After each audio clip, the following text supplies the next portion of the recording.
Bom dia, seja muito bem-vindo ao Tati Cidade Entrevista Especial Eleições. E para debater junto com o nosso convidado de hoje, eu recebo o comentarista político Rodolfo Amaral. Bom dia, Rodolfo, seja muito bem-vindo, como vai? Bom dia, Roberta, bom dia a todos. Para mim é sempre uma grande satisfação participar com você desse debate político. Bom, o nosso convidado de hoje, ele é advogado e empresário bem-sucedido no ramo da construção civil. Já foi vereador, deputado federal e prefeito de Praia Grande por 5 vezes, tendo obtido em sua última eleição 76% dos votos válidos. Recebo hoje no Tati Cidade Entrevista Especial Eleições, Alberto Mourão. Bom dia, seja muito bem-vindo, Mourão, como vai?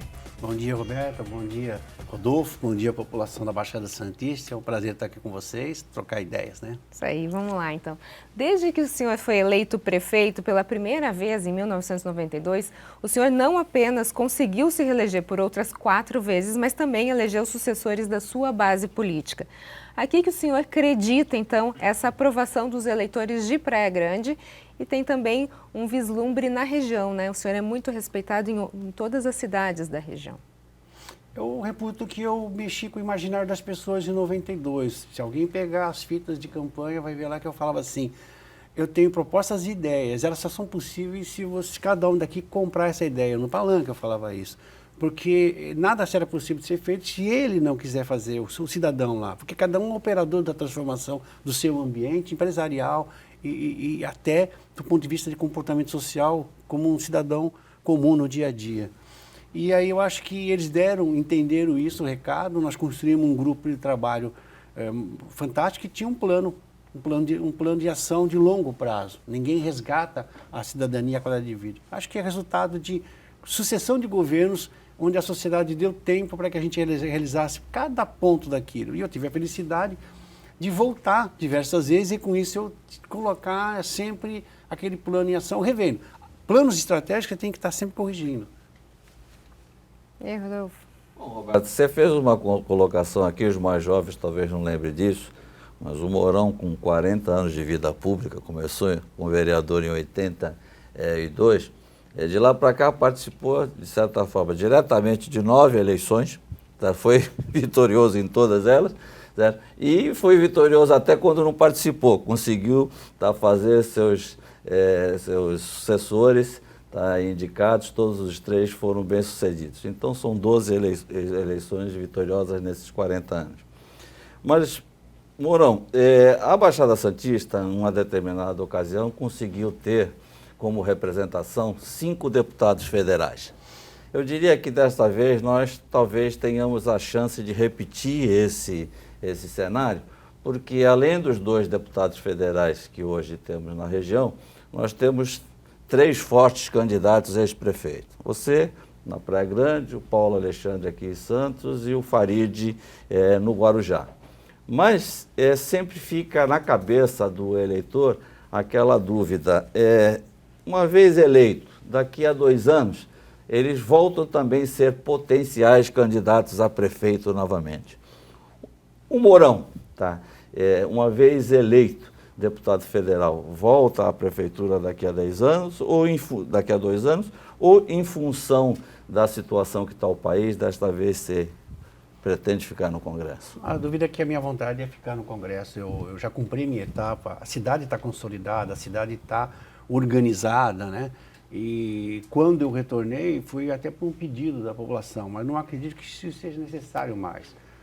Não é minha vontade, eu quero consolidar e ajudar a transformar o Estado, a continuar consolidando a transformação do Estado, da região principalmente. Rodolfo, a gente sabe muito bem que aqui a gente está com um desaceleramento econômico há anos. Nós estamos perdendo postos de trabalho, nós estamos envelhecendo a nossa plataforma econômica regional, em decorrência de que a gente não tem voz para mostrar que a Baixada não pode ser entrada e saída de mercadoria, tem que ter mais algo de si, em volta de si. Eu acho que não dá, e para mim ajudar a cidade que eu governei e ajudar a cidade da região, eu preciso estar dentro do Congresso Nacional sendo ator forte lá. Ou seja, então para a gente deixar claro aqui para os nossos telespectadores, hoje o senhor é pré-candidato a deputado federal. Meu nome está colocado na lista de pré-candidatos do partido, do MDB, né? Estou lá no MDB e aí estou me aprofundando cada vez mais nos temas regionais de todas as cidades da região, isso aqui é importante entender. Tem uma visão de prefeito, então eu consigo enxergar a coisa com mais facilidade, dos problemas crônicos que atrapalham o sistema de saúde, o sistema de mobilidade urbana, a questão do desenvolvimento econômico, de rearranjo produtivo regional, fundamental a ser feito. Então, assim, não quero ser um ator clientelista e fisiologista. Isso eu acho que não contribui para a sociedade.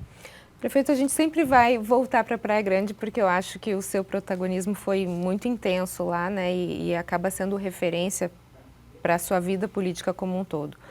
Falando de Praia Grande, apesar de todo o desenvolvimento que a gente teve, Praia Grande ainda conta com os desafios nas áreas de habitação e saúde. Como enfrentar, então, esses problemas decorrentes da alta demanda nesses dois setores? Eu queria ressaltar que não é só a questão de Praia Grande, obviamente, né? A gente tem a região metropolitana, o Brasil, eu acho que dá para dizer assim, né, Rodolfo, de uma forma geral, mas especificamente nesses dois itens, saúde e habitação. Olha, eu quando estive à frente do Condesv, caminhei nesse sentido. Eu acho que você, quando tem autoridade, você tem mandato, você tem mais facilidade de interagir em todas as cidades. E na saúde especificamente, eu vou fazer algumas indagações para as pessoas que estão nos vendo entender. Quando você vai para Peruíbe e encontra uma cidade com 70 mil habitantes que não tem um leito hospitalar, né, alguém vai ser atendido, 8% dessa população vai ter que ser atendida anualmente em algum lugar. Sim. Aonde está sendo atendida? Está correndo por Irmã Dulce. Quando você vai para Itanhaém, você tem 100 leitos, tem 130 mil habitantes, né? E que é um hospital regional do estado. Quando você vai para Mongaguá, tem um hospital fechado há mais de 8 anos, com 40 leitos. Então não tem um leito sequer. Para onde vai ser? Onde vai o pessoal? Para a Praia Grande. Quando você vai para São Vicente, você tem um hospital com 50 leitos SUS, né? Um acordo. Uma cidade de 350 mil habitantes, falta quanto? Faltam 300 leitos. Quando você pega os outros 70 leitos e mais os 60 leitos de Mongaguá, você já chegou em quase 400 leitos, né? Aí você olha para dentro de Guarujá, o número de internações do Hospital Santa Amaro foi de 9 mil internações ano. Uma cidade de 350 mil habitantes que tinha que ter 18 mil internações, demandar 18 mil internações por ano, possivelmente para algum lugar eles foram para Santos. Quando você olha para Cubatão, foi resolvido há pouco tempo, né? Mas agora ele está equacionado. Tá? Então, Bertioga também tem um déficit de 30 leitos. Então, quando você soma tudo isso, dá 550 leitos. Nós estamos internando pessoas em pronto-socorros da região, é isso que está acontecendo, e é a lei da sobrevivência. Tá? Então, precisa equacionar de forma regional. Por isso que eu falo, o Irmã Dulce, ele vai para 340 leitos. Nós estamos com 280, vamos para 340. Ele resolveria o problema para a cidade. Mas a gente tem que entender que alta complexidade e metacomplexidade, ela precisa ser redirecionada regionalmente. Oncologia, cardiologia de alta complexidade. Não estamos falando de hemodinâmica, nós estamos falando daquela 30% da cardiologia que você não resolve com a hemodinâmica. E outras áreas de especialidade. Então, tem que ter hospital. E o Guilherme Alves deixou de ser o nosso hospital de referência de cardiologia de alta complexidade e de referência de oncologia. Ele passa a fazer o parto, ele faz clínica geral, ele faz pediatria, faz tudo, porque tinha falta de leito na região. Então, precisa haver uma reorganização do sistema, e isso só com financiamento federal, com a mão. O governo federal já reconheceu isso lá no tempo do ministro Barros, quando eu levei, só que as prefeituras não têm estrutura, perna para bancar a contrapartida. Então, nós temos que negociar com o Estado uma contrapartida e as prefeituras também fazer a sua seleção de casa para a outra contrapartida, para que a gente, através desse tripé, construa uma ação para equacionar o problema da oferta de leitos regionalmente. Nós estamos fazendo uma hemodinâmica hoje, sabe aonde? Pariquera-Sul. Nossa.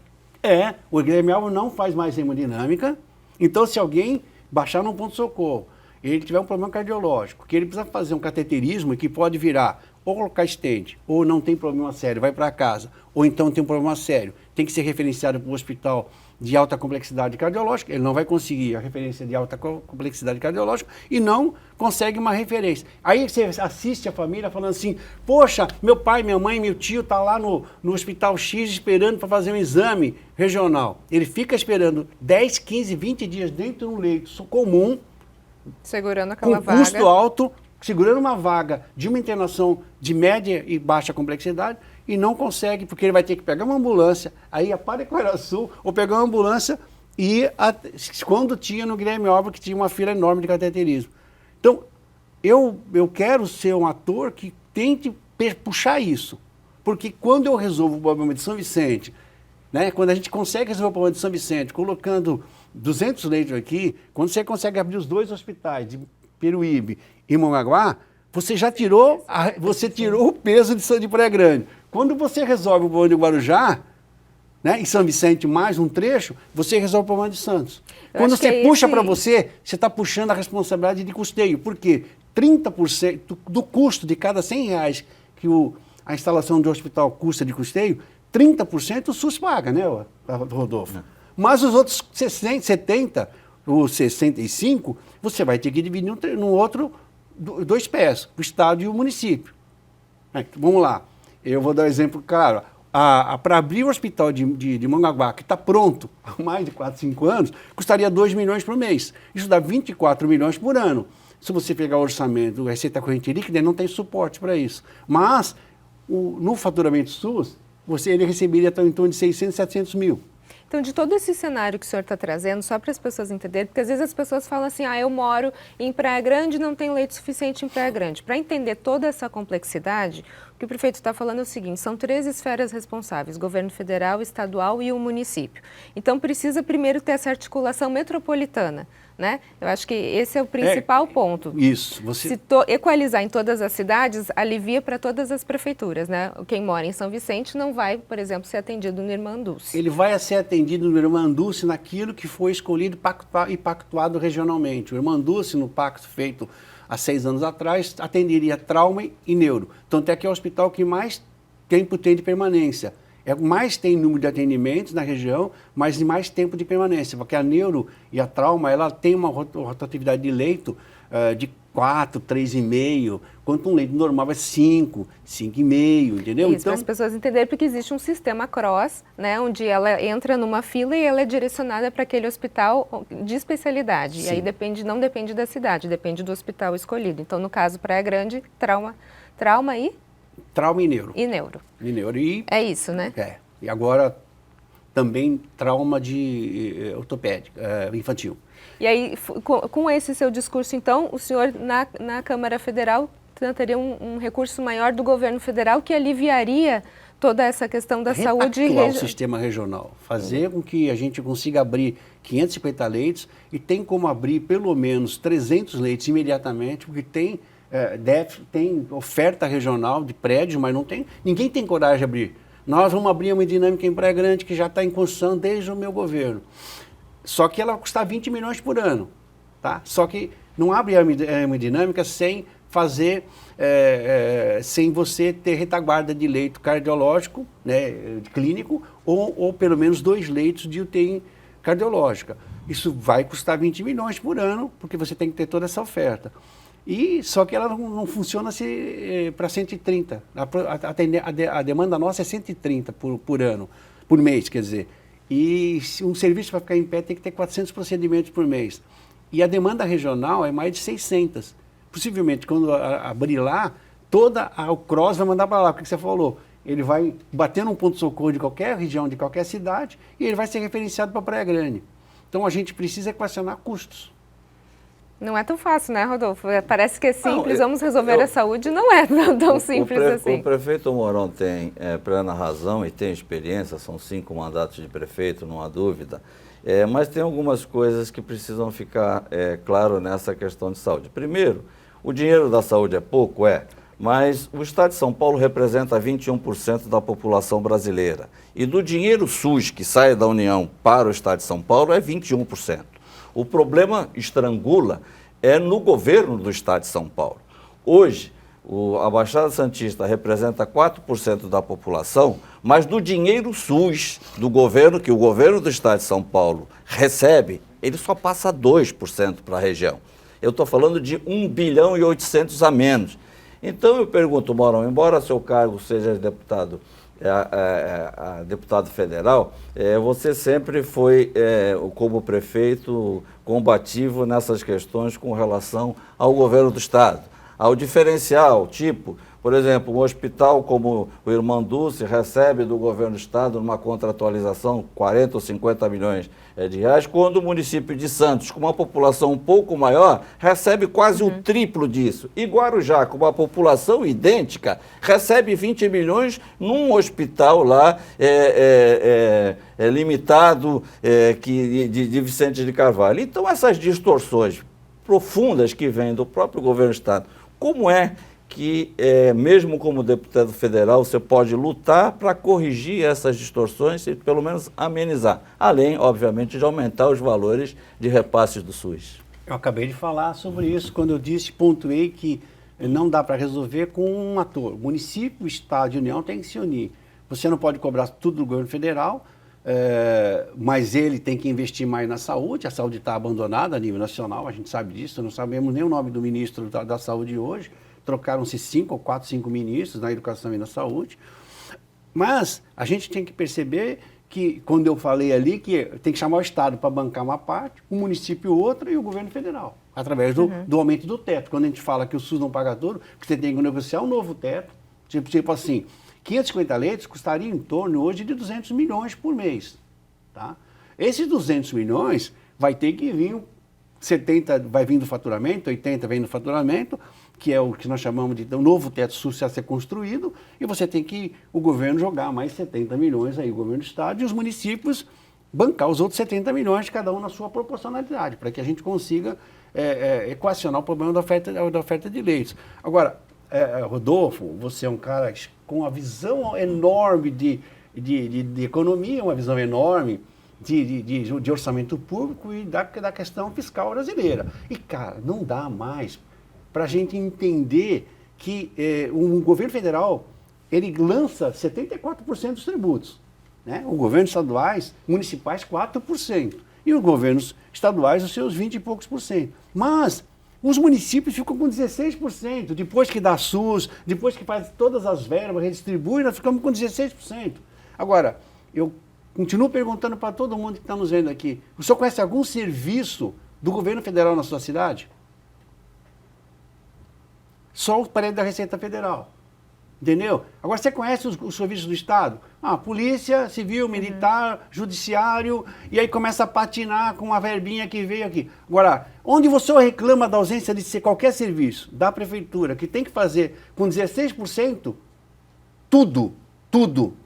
Então, eu acho que o Brasil precisa fazer a reforma tributária para acabar com a elisão fiscal, com a sonegação fiscal, com a informalidade. A economia informal nossa é 19% no Brasil. O mundo todo mais civilizado ainda tem informalidade com 6, 7%, Rodolfo. Agora, se a gente não fazer uma reforma tributária para tornar o país competitivo, uma reforma tributária que modernize o sistema de arrecadação para evitar esses problemas, e nisso aí melhorar o Pacto Federativo, e é uma palavra difícil, o Pacto Federativo, dizer o seguinte: quanto vai ficar com o município, quanto vai ficar com os estados e quanto vai ficar com o governo.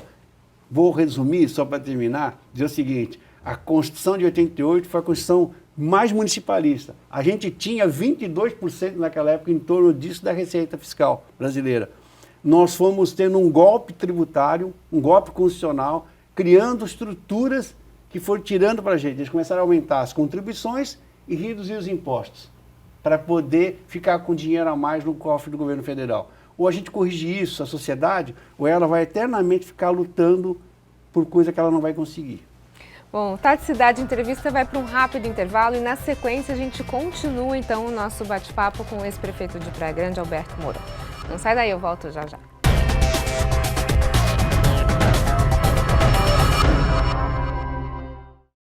Nesse sábado, você tem um encontro comigo no Band Esporte Clube.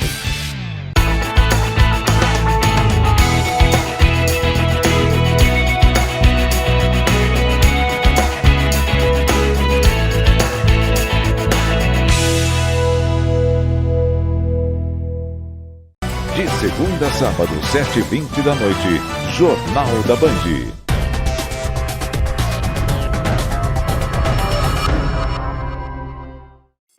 O Tati Cidade Entrevista Especial Eleições está de volta, hoje conversando com o ex-prefeito de Praia Grande, Alberto Mourão, e com o nosso comentarista político, Rodolfo Amaral. Prefeito, voltando agora ao nosso bate-papo, já falamos sobre saúde, todas as deficiências que a nossa região tem e a necessidade da gente pensar a nossa região de forma metropolitana. Gostaria de ir agora um pouquinho para a questão política, cenário estadual, cenário federal. Pela primeira vez em quase 3 décadas, a chance do PSDB não ganhar a eleição para o governo do estado. E as pesquisas também indicam que João Dória, o nome dos tucanos para a eleição presidencial, não tem grandes chances diante de Lula e Bolsonaro. O senhor já foi do PSDB. Como é que o senhor avalia o que está acontecendo com o partido, qual a força que ele tem e se ele está perdendo essa força hoje? Eu acho que o Estado de São Paulo tem caminhado. Quando a gente vê que as pessoas estão falando que algumas pessoas, alguns atores políticos estão falando que o Estado de São Paulo não caminhou, que agora vai ter um desenvolvimento, também é um exagero. Existem problemas que precisam ser superados ainda? Preciso. Tem problemas que não são nem nossos, né? São de ação muito maior. Se você olhar para a Baixada Santista, você dá-se a percepção que a gente precisa destravar o Porto de Santos, melhorar o sistema ferroviário, mas a gente está falando há 20 anos de fazer o ferroanel. E não enfrenta o problema do ferroanel que é por onde passa toda a carga que vem de Mato Grosso, vem de São Paulo, ela passa por dentro de São Paulo e ela disputa com o transporte de massa, de transporte de passageiros, que tem que usar o mesmo trilho. Então tem que abrir a janela para ele passar com a carga. Então não se investe na melhoria do sistema dos 2 troncos nossos, se você não resolver o problema do ferroanel, que pode melhorar o fluxo do Porto de Santos. Então, assim, tem coisas que passam ainda pelo governo federal, isso é uma dúvida disso. Então, tem coisas que é culpa do Estado? Tem. Eu acho que a eleição ainda está começando, né? Se a gente olhar nessa mesma data, o Márcio França ele tinha 3% nas pesquisas. Não se esqueçam disso. Ele terminou a eleição com 22% no primeiro turno, e aí foi para o segundo turno. É óbvio que agora, com a eleição polarizada, cada eleição é uma história, você tem 2 atores nesses extremos, né, que vão transferir parte dos seus votos, não todos, e que podem levar ou não para o segundo turno. É óbvio, eu já esperava que o Tarcísio chegasse. Eu tinha pesquisas desde o ano passado, minhas pessoais, já apontava ele com 15% nas minhas pesquisas, porque o bolsonarismo transfere uma parte dos seus votos. Mas quando você vai agora para a eleição, você tem tempo de televisão, você tem tempo de mostrar e conhecer cada um dos candidatos, essa coisa pode se reverter. Essa eleição é a eleição do segundo turno, não tem como, não é uma eleição. Hoje o senhor arriscaria 2 nomes? Tarcísio? Tem 3 nomes aí, o Haddad, o Tarcísio e o Rodrigo. O Rodrigo vai crescer, ele vai ter um tempo dele de maturação. E automaticamente a disputa vai ficar entre os 3. Isso é normal. Márcio França não. Eu acho que o Márcio, em um determinado momento, abre mão, né? Ele tem outros caminhos que ele pode correr, mas ele vai ficar nesse jogo, pode desidratar com o tempo da crescida, né? Ele não tem para ir buscar, ele não consegue arrancar do Haddad, ele não vai conseguir arrancar muito menos da estrutura do Rodrigo e do bolsonarista. Então, eu acho que não vejo como ele crescer, eu vejo como ele reduzir. Agora, essas alianças, né, Rodolfo, que réis mortais como eu jamais imaginaríamos, que, por exemplo, Lula e Alckmin, elas acontecem no mundo político. A gente pode, de repente, pensar, Márcio França compondo com alguém? Não, o Márcio França vai sair candidato independente de qualquer coisa. Ele vai ser candidato mesmo com o Haddad, isso ele já tem declarado sistematicamente. Mas eu queria provocar o Mourão por um outro aspecto, em âmbito federal. Nós temos uma eleição federal da presidência da República altamente polarizada, certo? Os demais partidos tentam uma terceira via, inclusive com o MDB, o seu partido hoje, com a Simone Tebet, mas a gente sabe que dificilmente, se a eleição não for definida no primeiro turno, irão para o segundo turno Lula e Bolsonaro. E aí fica aquela incógnita como os demais partidos, a quem apoiarão. Os de esquerdas, a gente já sabe que irão com Lula. O MDB, a gente ainda não sabe com quem vai. Mas independente do MDB, o empresário, tá? Alberto Mourão, um homem que teve uma experiência de 40 anos bem-sucedida na política. Se tiver que optar, vai com o que o partido for, se tiver liberdade, se é uma vez eleito, vai com quem? Vai com Lula ou vai com Bolsonaro? Porque isso provavelmente vai acontecer e o seu eleitor vai querer saber. Nesse momento que o país está passando, um momento de polarização, de radicalismo dos dois lados, em que a gente não tem um debate, claro, de ideias. Nós temos, na verdade, o caso Silveira, o caso fulano, né, a rachadinha, isso e aquilo. Na realidade, a gente não está discutindo nada. Está discutindo, inclusive, a guerra da Ucrânia. Tudo bem que a guerra da Ucrânia é importante para o processo dos insumos nossos, mas não está discutindo por que paramos de produzir fertilizantes no país, onde a gente tem um agronegócio como a nossa mola propulsora da economia, e a gente continuou refém do mundo, sendo um país agrícola, sendo um país que tem que exportar. Então, a pergunta que eu esperava do presidente, de qualquer um, foi assim, quem foi que inventou a história de não produzir insumos para a agricultura, se esse é o melhor mote que eu tenho? Em vez de discutir se trouxe a vacina ou não tem, às vezes as pessoas vão dizer, quem está discutindo? Por que o Brasil parou de fabricar vacina? Nós somos um país que sempre... Fertilizantes, prefeito, nós paramos de produzir aqui em Cubatão e faz tempo, não foi nos últimos 3 anos. Né? Eu vou fazer 3 perguntas aqui. A gente está comprando vacina há anos, lá de cima, lá da Índia e da China. E nós somos um país tropical que sempre vacinou muito. Quer dizer, porque esses 2 laboratórios têm que nos explicar. E depois, aqui na região, o Brasil precisa perguntar para si também por que nós estamos mandando minério para a China e importando chapa da China para perfilar em Cubatão. Então a gente precisa perguntar para nós. É isso que nós estamos discutindo na eleição? Não é. Nós estamos discutindo o caso Silvério, ataque ao Supremo, ataque a João, a Pedro, Maria. Nós não estamos discutindo educação. Tá 14 Brasil, milhões, né? 14 milhões de pessoas desempregadas. E 2 milhões de oferta de emprego e não tem mão de obra. Tem algo errado. Mas, prefeito, nós ficamos 16 anos Não, sem eu não tô discutir falando. isso. Então, quem é? É Bolsonaro ou Lula? Não. Porque os problemas estão aí há 20 anos. Sim, mas não é agora, de 3 anos. Eu não anos. posso ficar... O jogo é esse, eu não posso ficar falando Bolsonaro e coisa. Eu acho que quando você cria uma terceira via, mesmo que não for para ganhar, era para pautar. Se você não pautar a discussão, ninguém vai falar sobre a falta de mão de obra qualificada para o setor produtivo, não vai falar sobre educação, não vai falar sobre o sistema de saúde brasileiro, não vai falar sobre o rearranjo econômico brasileiro. Nós vamos simplesmente passar ao largo discutindo sexo dos anjos. Carlos Silveira, João, Pedro, Maria, terminou a eleição, a gente acorda e acha, este cara vai ficar no poder, ou este cara novo vai chegar e vai resolver os meus problemas e eu vou passear. Não é assim, a gente precisa entender. Vocês perguntaram para mim como é que a gente avançou em Praia Grande. Todo mundo é ator do desenvolvimento da sua sociedade. Cada um vai fazer um trabalho. Nós temos que ter um plano estratégico de país, que nós não temos. Nós temos um mais ou menos. E plano estratégico, você sabe que você tem que corrigir, porque há mudanças comportamentais, sociais, a tecnologia interfere nesse processo. O que o Brasil...